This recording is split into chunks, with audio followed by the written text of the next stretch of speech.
Hello नमस्ते। शिवाय नमस्तुभ्यं। जय माता दी। जय माता दी। आप सभी का अपने चैनल में स्वागत है।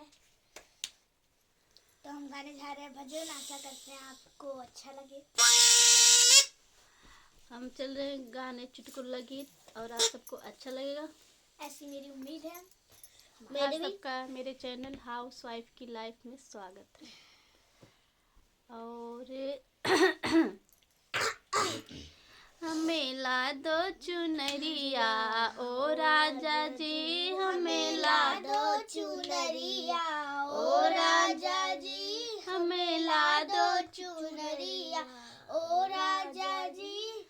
चुनरी पहने हम गईले बजरिया, चुनरी पहन हम गईले बजरिया, चुनरी पहन हम गईले बजरिया, हमें लागी नजरिया ओ राजा जी, हमें लागी नजरिया ओ राजा जी, हमें लागी नजरिया ओ राजा जी। दिल्ली शहरवा में बैदा बसत है, दिल्ली शहरवा में बैदा बसत है, दिल्ली शहरवा में बैदा बसत है। जरे वायदा नजरिया ओ राजा जी, जरे वायदा नजरिया ओ राजा जी, हमें लागी नजरिया ओ राजा जी,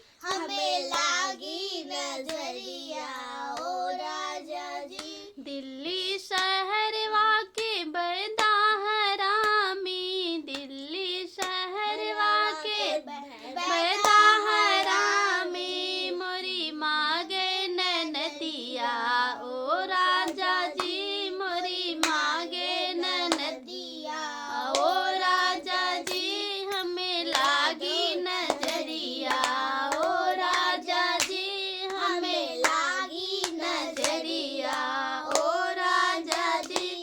सास मोरी लई जा न जेठान मोरी लई जा, सास मोरी लई जा जेठान मोरी लई जा, मोरे एक ननदिया ओ बैदा जी, मोरी एक ननदिया ओ बैदा जी, मोरी एक ननदिया ओ बैदा जी, हमें लादा चुनरिया ओ राजा जी, हमें लादा चुनरिया ओ राजा जी।